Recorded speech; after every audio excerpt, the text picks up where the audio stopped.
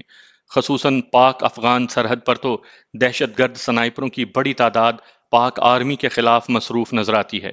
یوں ہی مخصوص اہداف کے لیے ملک دشمن تنظیمیں بھی اس سے بے بہرا نہیں ہو سکتی۔ البتہ یورشی ہتھیاروں یعنی اسالٹ رائفلوں کی مانگ سنائپر رائفل سے زیادہ ہوتی ہے۔ تم نے کبھی سنائپر رائفل استعمال کی ہے؟ دوران گفتگو اس نے اچانک پوچھا۔ پہلے آپ سنائپر رائفل کی وضاحت تو کریں، میں نے معصومانہ لہجے میں پوچھا۔ وہ معنی خیز لہجے میں بولا، میرا خیال ہے تم بھاشن سننے کے بجائے گوری کے خد و خال میں گم تھے۔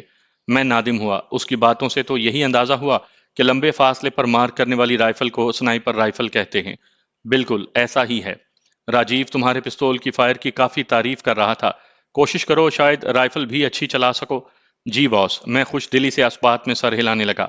اب اسے کیا بتاتا کہ حضور، سنائپر رائفلیں مجھے اتنی ہی عزیز ہیں جتنی پلوشے پیاری ہے، مگر وہ کمبخت نہ تو میرا مزاج آشنا تھا اور نہ پلوشے سے واقف تھا کہ دشمن جاں کیا بلا ہے۔ اس نے فراخ دلی سے ارادہ ظاہر کیا، موقع ملا تو تمہیں سکھاؤں گا۔ میں نے حقیقی خوشی کا اظہار کیا تھا، اور سچ تو یہ ہے کہ انسان کو اپنے مشغلے کے بنا زندہ رہنا دشوار لگتا ہے۔ سنائپر رائفل سے جدائی کو کئی ہفتے گزر گئے تھے، اور صرف پلوشہ کی موجودگی ہی میں سنائپر رائفل سے دوری برداشت کی جا سکتی تھی۔ اگلے دن سپہر کو گھر لوٹتے وقت وشال نے شام کی دعوت کا بتا دیا تھا۔ ٹھیک ہے باس، میں نے خوش دلی سے سر ہلا دیا۔ ٹھکانے پر پہنچ کر میں نے اسے اندرونی عمارت کے سامنے اتارا اور کار کو گیراج میں کھڑا کرنے لے گیا۔ باقی محافظ اپنی جیپ کو براہ راست گیراج میں لے آئے تھے۔ کار کو قفل کر کے میں ان کے پیچھے کمرے کی طرف بڑھ گیا۔ اجیت سنگھ اور موہن سنگھ ایک کمرے میں رہتے تھے، جبکہ مجھے مہمان خانہ چھوڑ کر شنکر داس کے ساتھ منتقل ہونا پڑا تھا۔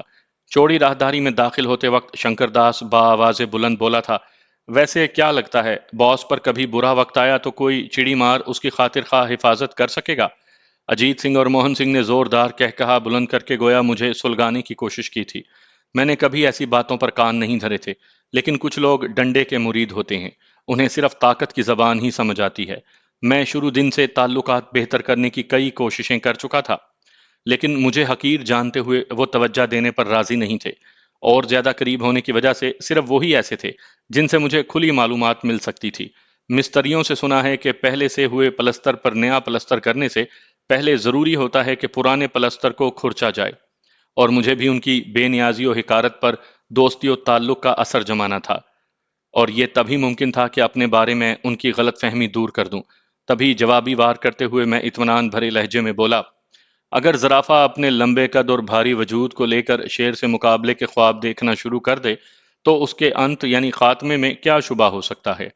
شنکر کے قدم رکے، پیچھے مڑتے ہوئے وہ تیش سے بولا، باس تک خبر پہنچنے سے پہلے میں تمہارا وہ حشر کر چکا ہوں گا کہ مجھے شنکر کے بجائے پتا جی بولو گے۔ پتا جی تو خیر تم اپنے بچوں کے بھی نہیں ہو۔ میرے اطمینان میں بالکل فرق نہیں آیا تھا۔ وہ غصے میں بکتا جھکتا میری جانب بڑھا۔ میں اس کی طبیعت صاف کرنے کو تیار ہو گیا تھا۔ سنائپر کو اسلحے کے استعمال کے ساتھ خالی ہاتھوں سے لڑنا بھی ضرور سکھایا جاتا ہے، کیونکہ عملی زندگی میں اس کی ضرورت پڑ سکتی ہے۔ البتہ نشانے بازی کی صلاحیت خالی ہاتھ لڑائی سے زیادہ اہمیت کی حامل ہوتی ہے۔ جسمانی مشقوں کو میں نے کبھی غیر اہم نہیں سمجھا، مگر فطری طور پر میرا جھکاؤ نشانے بازی کی مشق کی طرف زیادہ رہتا تھا۔ سنائپر رائفلوں سے میری محبت جنون کی حد تک تھی۔ مرد اس شوق سے لڑکی کو نہیں تاڑتے ہوں گے جتنی توجہ میں سنائپر رائفل کو دیتا تھا۔ اگر نشانے بازی کا مقابلہ ہوتا تو وہ میرے لیے طفل مکتب سے زیادہ اہمیت نہ رکھتا، مگر یہ خالی ہاتھ لڑائی کا معاملہ تھا۔ مجھے سنبھل کر لڑنا تھا، ورنہ لینے کے دینے پڑ سکتے تھے۔ خالی ہاتھ لڑنے کے مختلف طریقے متعارف ہو چکے ہیں، جن میں کشتی، karate, judo, taekwondo, boxing, kick boxing وغیرہ قابل ذکر ہیں۔ ہر فن کے اپنے قاعدے اور قانون ہیں۔ کسی فن میں صرف لاتیں چلانے کی اجازت ہوتی ہے اور کسی میں فقط مکہ مارا جا سکتا ہے۔ کسی فن میں صرف چہرہ اور چھاتی ہی ہدف ہو سکتے ہیں، اور کسی میں پورا جسم تختہ مشق بنتا ہے۔ کسی فن میں پکڑ دھکڑ منع ہوتی ہے تو کسی میں ضرب لگانے کی ممانعت، مگر ان فنون پر سارے قوانین اور ضابطے تب لاگو ہوتے ہیں جب مخصوص کھیل کے مقابلے جاری ہوں، اور حقیقت تو یہ ہے کہ ان میں سے کوئی بھی فن میں مکمل نہیں جانتا۔ ہمیں تو قواعد و ضوابط سے آزاد فری سٹائل لڑائی سکھائی جاتی ہے، جس میں جوڈو کے داؤ پیچ، باکسنگ کی مکہ بازی اور کراٹے کی لاتیں ایک ساتھ استعمال کی جاتی ہیں، اور عملی و عام زندگی میں یہی طریقہ جنگ کارآمد ہے۔ غصے میں باولا ہو کر وہ اچھلتا ہوا میرے قریب آیا اور بائیں قدم پر گھومتے ہوئے اس کی داہنی ایڑی میری گردن کو ناپنے کو بڑھی۔ میں اچھل کر ہلکا سا پیچھے ہٹا۔ وہ وار خطا جانے پر لڑکھڑایا نہیں تھا۔ دایاں قدم زمین پر لگتے ہی اس نے باہنی ٹانگ گھمائی۔ ایک دم نیچے بیٹھتے ہوئے میں نے ہاتھ بڑھا کر اس کی بائیں ٹانگ تھامی اور زمین پر لگی ٹانگ کو زوردار ٹھوکر رسید کی۔ وہ دھڑام سے پیٹھ کے بل گرا۔ لیٹے لیٹے ہی اس نے اپنی آزاد ٹانگ پیچھے کھینچی۔ مجھے ایک دم اندازہ ہو گیا تھا کہ اس کا کیا ارادہ ہے۔ جوں ہی اس کی ٹانگ دباؤ ہٹے سپرنگ کی مانند آگے بڑھی، میں نے فوراً اس کی دوسری ٹانگ کو گرفت سے آزاد کر کے لوٹ لگائی۔ ٹانگ کے میری گرفت میں ہونے کی وجہ سے اس نے توازن برقرار رکھا تھا۔ میرا سہارا چھوٹتے ہی وہ دوبارہ نیچے گرا اور اس سے پہلے کہ اٹھ پاتا میں نے اسے چھاپ لیا۔ اس کی چھاتی گھٹنوں سے دباتے ہوئے میرے ہاتھ مشینی انداز میں مسلسل چلنے لگے۔ پہلے چند مکے اس نے کوہنیوں پر سہارے تھے، لیکن جوں ہی میں نے دائروی مکے گھمائے اس نے ہاتھ پاؤں ڈھیلے چھوڑ دیے تھے۔ اسی وقت اجیت سنگھ نے مجھے عقب سے تھام کر پیچھے کھینچنے کی کوشش کی۔ میں نے ایک دم کوہنی سے اس کی پیٹ میں گھونپ دی۔ اف کی آواز کے ساتھ ہی وہ رکوع کے بل نیچے جھکا۔ اس کی گرفت میرے جسم سے ہٹ گئی تھی۔ پیچھے مڑتے ہوئے میں نے مخصوص انداز میں گھٹنا اٹھایا جو اس کی ٹھوڑی پر لگا تھا۔ کولوں کے بل نیچے گرتے ہوئے وہ لمبا پڑ گیا۔ میں تیسرے مخالف موہن سنگھ کی طرف سے غافل نہیں ہوا تھا۔ میرے ہاتھوں اپنے ساتھی کی درگت بنتا دیکھ کر وہ مشتعل ہو کر بپھرے ہوئے سانڈ کی طرح حرکت میں آ چکا تھا۔ قریب پہنچتے ہی اس نے بازو گھمایا۔ نشانہ میری کن پٹی تھی۔ گھٹنوں میں خم دے کر میں نیچے جھکا۔ اس کا مکہ میرے سر کے اوپر سے گزر گیا تھا۔ وہ ہلکا سا لڑکھڑایا اور اس سے پہلے کہ سنبھلتا میرا دایاں گھونسا ٹھیک اس کی پسلیوں کی نیچے بائیں جانب لگا۔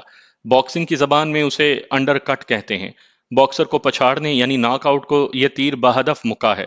چند لمحوں کو انسان کے حواس مختل ہو جاتے ہیں۔ ٹھوڑی کے بالکل نچلے کنارے پر دائروی مکہ مارنا اور پسلیوں کے نیچے بائیں جانب اندر اور اوپر کی جانب مکہ اٹھانے سے مخالف تھوڑی دیر کو حواس کھو دیتا ہے۔ حالانکہ باکسنگ گلوز بھی ہاتھوں پر چڑھے ہوتے ہیں جن میں فوم استعمال کر کے مکے کی سختی کو کم کیا جاتا ہے، اور اس وقت تو میرے ہاتھ ننگے تھے اس لیے اثر بھی زیادہ ہوا تھا۔ منہ سے زوردار اوغ نکالتے ہوئے وہ گھٹنوں کے بل گر کر دوہرا ہو گیا۔ شور سن کر راجیو اور ایک دوسرا شخص کمرے سے باہر نکلے۔ یہ سالہ کاہے کا جھگڑا شروع ہے؟ پریشانی سے کہتے ہوئے وہ شنکر کے قریب ہوا۔ ابے کوئی خلاص تو نہیں ہو گیا؟ مونے بھاگ کے باس کو کوئی بلا لاؤ، کوئی گڑبڑ چل رہی ہے۔ مونا بھاگ پڑا تھا۔ راجیو شنکر کا چہرہ ہلا کر اسے ہوش میں لانے کی کوشش کرنے لگا۔ میں اطمینان سے کھڑا رہا۔ شنکر نے کراہتے ہوئے آنکھیں کھولی اور راجیو اجیت سنگھ کی طرف بڑھ گیا۔ موہن بھی گہرے سانس لے کر خود کو سنبھالنے لگا۔ وشال گپتا کے آنے تک تینوں بیٹھ گئے تھے۔ کیا ہو رہا ہے؟ وشال گپتا قریباً بھاگتے ہوئے وہاں پہنچا تھا۔ میں اطمینان سے بولا، کچھ نہیں باس، انہیں کوئی غلط فہمی ہوئی تھی، وہ دور کر دی ہے۔ مجھ پر خفگی بھری نگاہ ڈال کر اس نے شنکر سے پوچھا، تم بتاؤ کیا ہوا؟ کیا بتاؤں باس، وہ گڑبڑا گیا تھا۔ تیری ماں کا سر، وشال دھاڑا۔ اجیت بولا، باس سندیپ نے ہماری بے خبری میں حملہ کر کے ہمیں چوٹ پہنچائی۔ وشال نے مجھے گھورا۔ میں صفائی دینے لگا، باس یہ آپ کے التفات کو غلط نام دے رہے تھے۔ ان کے تئیں میں آپ کی حفاظت کے قابل نہیں ہوں اور آپ نے فقط میرا احسان اتارنے کو محافظ کی ذمہ داری سونپی ہے۔ تبھی میں نے شنکر کو چنوتی دی، اس نے حملہ کیا۔ باقی دو نے بھی بجائے ہمیں چھڑانے کے شنکر کا ساتھ دیا اور نتیجہ آپ کے سامنے ہے۔ موہن بولا، باس اس نے بے خبری میں حملہ کیا۔ وشال کے ہونٹوں پر تبسم ابھرا۔ چلو اب لڑو۔ موہن نے ندامت سے سر جھکا لیا تھا۔ میرے ایک دو مکوں نے انہیں باور کروا دیا تھا کہ میرے بارے ان کے اندازے ٹھیک نہیں تھے۔ سندیپ، آئندہ ایسی بےہودگی برداشت نہیں کروں گا، اور تم تینوں کو بھی معلوم ہونا چاہیے کہ وشال گپتا کسی کا احسان اتارنے کو اسے اپنی جان نہیں سونپ سکتا۔ سندیپ کو لڑتے ہوئے دیکھ چکا ہوں۔ اس میدان میں نیا ہے لیکن لڑنے کا فن جانتا ہے، مخلص ہے اور احسان فراموش نہیں، تبھی اس ذمہ داری کا اہل سمجھا ہے۔ کسی کو اعتراض ہے تو مجھ سے بات کرے، اب دفع ہو جاؤ اپنے کمروں میں۔ وہ واپس مڑ گیا۔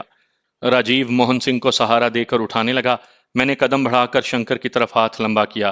مجھے کڑے تیوروں سے گھورتے ہوئے اس نے میرا ہاتھ دور دھکیلا۔ میں معذرت خواہانہ لہجے میں بولا، شمع کر دو یار، بھائیوں میں ایسی لڑائیاں تو چلتی رہتی ہیں، آج میرا تکا لگ گیا، کل آپ میری پٹائی کر دیں گے، ایک ساتھ رہتے ہوئے یہ تو چلتا رہے گا۔ ایک دم اس کا موڈ تبدیل ہوا۔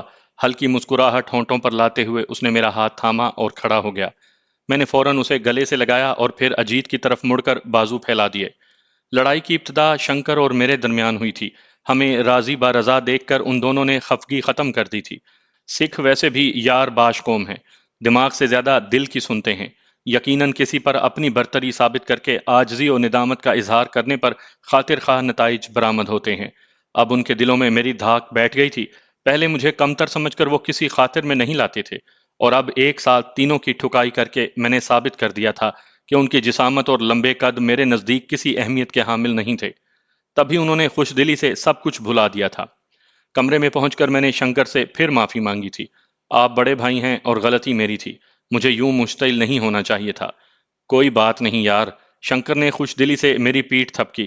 مجھے تو بس باس کی فکر تھی کہ جس کا دیا کھاتے ہیں، کہیں ایسا نہ ہو وقت آنے پر خدمت کا حق ادا نہ کر سکیں۔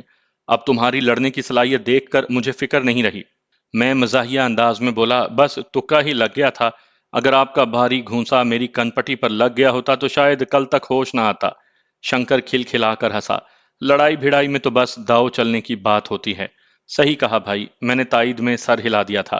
اب اتنا بچہ تو وہ بھی نہیں تھا کہ اسے معلوم نہ ہوتا کہ تکا کسی ایک شخص کے خلاف تو لگ سکتا ہے، ایک ساتھ تین افراد پر اتفاقی داؤ کیسے چل سکتا ہے۔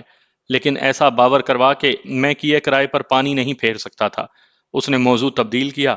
آج تو کافی دیر لگا دی، کوئی خاص پروگرام تھا شاید؟ وہ گوری دیکھی تھی نا جسے رخصت کرنے کو باس باہر آیا تھا، اس کے علاوہ دیکھنے کو تھا ہی کیا؟ شنکر نے اوباشانہ انداز میں کہا بلند کیا۔ لمبے فاصلے تک مار کرنے والی رائفل لائی ہوئی تھی، اسی کے بارے انگریزی میں گٹ مٹ کرتی رہی۔ جو تھوڑی بہت میری سمجھ میں آیا، وہ نئے قسم کی رائفل بازار میں لانا چاہتی ہے۔ دھریندر شکلا صاحب بھی اسی گوری کو ملنے آئے تھے۔ شنکر کے استفسار نے میرے دل کی دھڑکن تیز کر دی تھی۔ انجانے میں وہ میرے دل پسند موضوع پر آ گیا تھا۔ دھریندر شکلا کون ہے؟ میں نے مصنوعی حیرانی ظاہر کی۔ تم شکلا صاحب کو نہیں جانتے؟ وہ باس کا بھی باس ہے۔ اس بار شنکر مجھے حقیقت میں حیران کرنے میں کامیاب ہو گیا تھا۔ باس کا باس؟ میں بوکھلا گیا تھا۔ وہ میری معلومات میں اضافہ کرتے ہوئے بولا، راجپوت دادا دھریندر شکلا صاحب کے کاروباری ساتھی ہیں، بزنس پارٹنر ہیں، اور راجپوت دادا تو صرف ممبئی کا بڑا دادا ہے، شکلا صاحب بین الاقوامی دادا ہیں، بہت بڑے اور اختیارات والے شخص ہیں، سرکاری طور پر بھی بہت پہنچی ہوئی شخصیت ہیں، فوج سے کوئی جنرل کرنل ریٹائر ہیں۔ بیچارہ فوجی عہدوں کو نہیں جانتا تھا، تبھی جرنیل کو کرنل کے درجے تک لے آیا تھا، ورنہ کرنل کا عہدہ جرنل سے بہت نیچے ہوتا ہے۔ یہ وہی موصوف ہوں گے جس کے ہمراہ 4 کالے سوٹوں والے محافظ تھے؟ باقیوں سے اسلحہ جمع کر لیا گیا تھا لیکن اس کے محافظوں کے پاس گنیں موجود تھیں۔ بالکل وہی، شنکر نے اس بات میں سر ہلا دیا۔ میں نے اپنی سادگی ظاہر کی۔ میں نے تو کوئی عام کاروباری شخص سمجھا تھا۔ شنکر نے میری بے وقوفی پر کہا بلند کیا، اپنی خوش قسمتی سمجھو کہ اسے قریب سے دیکھنے کا موقع مل گیا، اور یہ بھی باس کی وجہ سے تھا، ورنہ ہم جیسے اسے دور سے بھی نہیں دیکھ سکتے۔ صحیح کہہ رہے ہو بھیا۔ اس کی ہاں میں ہاں ملاتے ہوئے میں دھریندر شکلا کے بارے مزید کریدنے لگا۔ شنکر علمیت جھاڑنے کے چکر اور مجھے متاثر کرنے کے شوق میں میری معلومات میں کافی اضافہ کرتا رہا۔ بھولے پن اور انجان بننے کا ناٹک کر کے میں نے اس سے کافی کچھ اگلوا لیا تھا۔ یوں کہ دھریندر شکلا کی ذات کے متعلق میرا شوق ظاہر ہونے کے بجائے فطری تجسس لگے۔ شنکر اس کی ممبئی میں بنی محل نما کوٹھی کو دیکھ چکا تھا۔ اس کی بیویوں اور اولاد وغیرہ کے بارے استفسار پر کوئی خاص سراغ ہاتھ نہیں آیا تھا۔ خاص کر پرما انصاری کے بارے تو شنکر بالکل لا علم تھا، لیکن اتنی معلومات بھی بہرحال میرے لیے کافی تھیں۔ اپنے اپنے بستر پر لیٹے ہم گپ شپ کرتے رہے، یہاں تک کہ شنکر کو نیند آنے لگی۔ چونکہ رات گئے تک جاگنا پڑتا تھا، اس لیے ہم سپہر کو تھوڑی دیر آرام کر لیتے تھے۔ شنکر کی جان بخشی کر کے میں نے اپنی آنکھیں بھی بند کر لی تھیں۔ اٹھ کر غسل کر کے تازہ دم ہوئے اور کھانا کھا لیا کہ وشال گپتا کسی بھی وقت بلا سکتا تھا۔ کھانے کے بعد ہم گپ شپ کرنے لگے۔ موہن سنگھ اور راجیت سنگھ کا رویہ بھی بدلا ہوا تھا۔ پھر شنکر کے مشورے پر ہم تاش کھیلنے لگے۔ یہ ایسا کھیل ہے جو مجھے کبھی کھیلنے کا اتفاق نہیں ہوا تھا، لیکن ان کے ساتھ قدم ملانے کو مجھے سیکھنا پڑ گیا تھا۔ البتہ معدے کی خرابی کا بتا کر میں نے شراب پینے سے معذرت کر لی تھی، ورنہ وہ تینوں بے تحاشا پینے والے تھے۔ اندھیرا گہرا ہوتے ہی وشال کا بلاوا آ گیا تھا۔ ہم باہر نکل آئے۔ تھوڑی دیر بعد وہ تینوں جیپ میں اور میں باس کے ہمراہ کار میں بیٹھ کر ٹھکانے سے نکل آئے تھے۔ مجھے جانے کی سمت کا بتا کر وشال گپتا نرم لہجے میں نصیحت کرنے لگا، تم اکیلے ہو اور وہ 3 ہیں، تمہیں جھگڑا مول لینے میں احتیاط برتنا چاہیے تھی۔ دشمنی میں لوگ بہت کچھ کر جاتے ہیں، خاص کر اس وقت جب اتنی قربت ہو۔ کوشش کر کے صلح کر لو، یہ نہ ہو وہ میری لا علمی میں تمہیں نقصان پہنچا دیں۔ جی باس، میں نے سعادت مندی ظاہر کی۔ تینوں سے معافی مانگ لی ہے اور اب ہمارے تعلقات کافی بہتر ہیں۔ تھوڑی دیر پہلے میں ان سے تاش بھی سیکھتا رہا ہوں، بلکہ 200 روپے ہارنے پڑے کہ یہ کھیل میرے لیے نیا ہے۔ وشال نے معنی خیز انداز میں کہا، سمجھدار ہو، آگے تک جاؤ گے۔ آپ کی آشیرواد چاہیے باس، بھگوان کی کرپا سے اتنی جلدی مار نہیں کھاؤں گا، کم عمری ہی سے ٹھوکریں کھا رہا ہوں، زندہ رہنے کا ڈھنگ سیکھ لیا ہے۔ اس نے مطمئن انداز میں سر ہلا دیا تھا۔ ہم گھنٹے بھر بعد ایک عالی شان کوٹھی کے دروازے پر پہنچے۔ کوٹھی کیا، پورا محل تھا۔ نہ جانے کیوں مجھے لگا کہ وہ دھریندر شکلا کی کوٹھی ہے، لیکن میں نے وشال گپتا سے پوچھنے کی کوشش نہ کی کہ یہ مناسب نہیں تھا۔ اگر واقعی وہ شکلا کی رہائش گاہ تھی تو تھوڑی دیر بعد حقیقت سامنے آ جانا تھی۔ دعوت کا اہتمام کوٹھی کے سبزہ زار میں کیا گیا تھا۔ شنکر لوگ پارکنگ ہی میں رک گئے تھے۔ میں وشال گپتا کے ہمراہ اندر پہنچ گیا۔ سرخ بجری کی روش پر سبزہ زار کے بالکل آغاز میں واک تھرو گیٹ، یعنی ایسا دروازہ جس سے گزرتے وقت اگر آدمی کے پاس دھات کی بنی اشیاء ہوں تو سیٹی بجنے لگتی ہے، وہ رکھا ہوا تھا۔ وہیں ایک جانب بڑی میز رکھی تھی جس پر تمام مہمان اپنا اسلحہ وغیرہ رکھوا رہے تھے۔ یہ منظر بھی میرے اندازے کو تقویت دے گیا تھا کہ وہ دھریندر شکلا ہی کی رہائش تھی۔ پستول جمع کروا کے میں نے ٹوکن لیا اور وشال گپتا کے عقب میں چلتا ہوا اندر پہنچ گیا۔ یہ ایک مخلوط تقریب تھی، مہمانوں کی آمد جاری تھی۔ میں عادت کے برخلاف لڑکیوں کو تاڑنے لگا۔ ممکن تھا کہ پرما انصاری دکھائی دے جاتی، مگر وہاں اکثریت خواتین کی تھی اور ایک دو لڑکیاں ہی نظر آئی تھیں۔ ان کی عمر بھی میرے اندازے میں پرما انصاری سے زیادہ تھی، اور شکل بھی انصاری صاحب کے بتائے ہوئے حلیے سے کافی مختلف تھی۔ ایک لڑکی کے بال کافی لمبے اور آنکھیں موٹی تھیں، دوسری گہرے سانولے رنگ کی تھی، جبکہ تیسری کا قد ضرورت سے زیادہ لمبا تھا۔ وشال گپتا مختلف لوگوں سے الیک سلیک کرنے لگا۔ میں آنکھوں پر کالی اینک چڑھائے اس کے عقب میں چلتا رہا۔ اس کا بڑا بھائی راجپوت دادا بھی وہاں آیا ہوا تھا۔ اچانک لوگوں میں ہلچل مچی۔ مڑ کر دیکھنے پر لورا براؤن نظر آئی۔ آج تقریب کی مناسبت سے اس نے خوبصورت لباس زیب تن کیا تھا۔ اب میں تو اس لباس کا نام ہی نہیں جانتا، میں صرف شلوار قمیض، ساڑی اور پتلون کوٹ کا نام جانتا ہوں۔ سفید رنگ کا جسم سے چپکا ہوا ایسا لباس جس کا گلا اتنا کھلا ہو کہ عورت کے اندرونی لباس کی جھلک واضح نظر آئے۔ کمر پر صرف دو تسمہ نما لڑیاں جو لباس کو نیچے گرنے سے بچانے کو سہارا دیں، اور کمر وہاں تک برہنا کہ اس سے آگے خطرے کی حدود شروع ہو جاتی ہے۔ ایک ٹانگ ران سے تھوڑا اوپر تک اریاں اور دوسرے گھٹنے سے نیچے تک ڈھکی ہو۔ بازو کا کپڑا کلائیوں تک آئے، مگر ایسا باریک اور چپکا ہوا کہ نہ تو بازو کی حیت چھپائے اور نہ ہی رنگت۔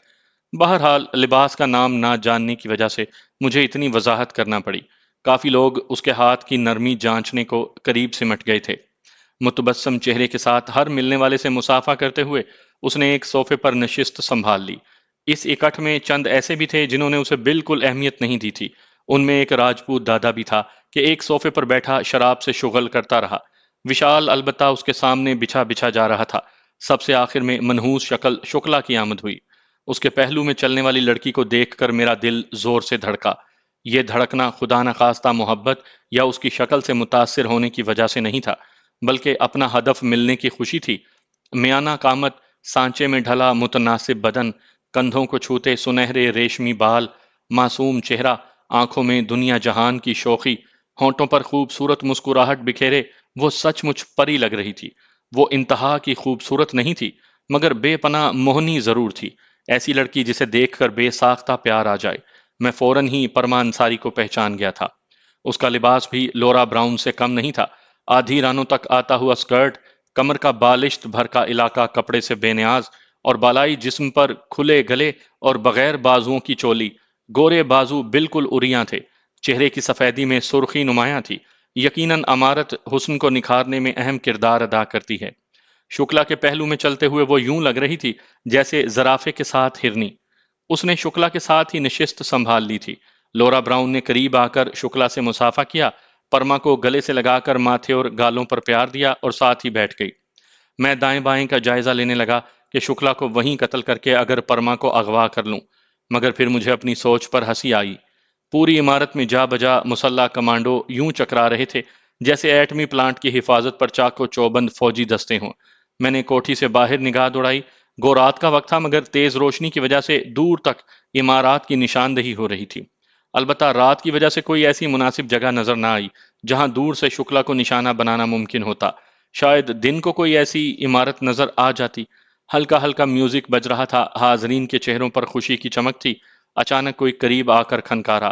سر گھمانے پر مجھے مضبوط جسم کا جوان نظر آیا جس کی عقابی نگاہیں مخالف کو بدن چھیدتی محسوس ہوتی۔ تم شاید وشال گپتا کے محافظ ہو۔ اس نے ہاتھ مسافے کو بڑھایا۔ اس کی گرفت میں ہاتھ تھماتے ہوئے میں نے اسبات میں سر ہلا دیا تھا۔ اس نے ہاتھ کی گرفت مضبوط کی۔ یقیناً اس کا ہاتھ کافی سخت اور طاقتور تھا، مگر اس کی بدقسمتی کے عملی زندگی میں سخت حالات کی چکی میں پسے ہوئے سنائپر پر دھاک بٹھانے کی کوشش کر رہا تھا۔ میں نے جوابی زور آزمائی کے بجائے بس دفاعی انداز میں ہاتھ کو اتنا سخت کیا تاکہ اسے پتہ چل جائے کہ کسی اناڑی کا ہاتھ نہیں دبا رہا۔ اس نے زہریلے لہجے میں سرگوشی کی، وہ شکلا صاحب کی نواسی ہے۔ جانتے ہو، پچھلے ہفتے میڈیکل کے ایک طالب علم کو سڑک کنارے روک کر ایک آنکھ سے محروم کر دیا گیا کیونکہ اس نے راجکماری پرما کی تنبیہ پر انہیں گھورنا نہیں چھوڑا تھا۔ اب سنا ہے اس نے وہ کالج ہی چھوڑ دیا ہے۔ ایک دم میرے دماغ میں خطرے کی گھنٹی بجی۔ دریا میں رہ کر مگرمچھ سے بیر رکھنا ممکن نہیں ہوتا۔ شکلا کی حیثیت جنگل کے بادشاہ شیر کے بجائے ڈائنوسور کی سی تھی۔ میرے جیسے معمولی حیثیت کے آدمی کا قتل تو اس کے نزدیک چونٹی مسلنے سے بھی آسان تھا۔ شاید اس کی اماں پر خود وشال گپتا میری چھاتی میں گولی ٹھونکنا سعادت سمجھتا۔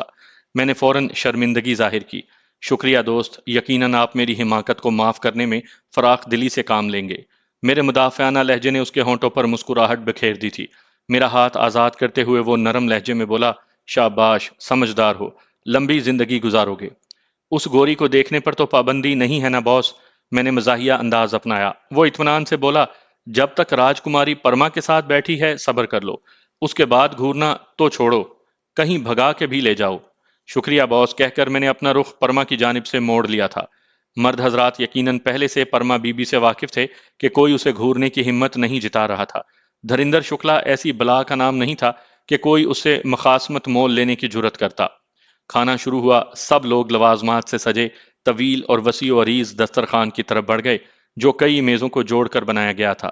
اتنے قسم کے کھانوں کی بہتات تھی کہ تمام قسموں کو چکھنے کا پیٹ بھی بھر جاتا۔ میرے جیسے محافظ بس اپنے آقاؤں کا دم چھلا بنے چاقو چوبند اور چوکس رہنے کی اداکاری کر رہے تھے۔ ایسی محفل میں باس لوگوں کو کیا خطرہ درپیش ہو سکتا تھا؟ دعوت طعام کے بعد محفل موسیقی شروع ہوئی، گانے کے ساتھ ناچنے والیوں کا بھی بندوبست تھا۔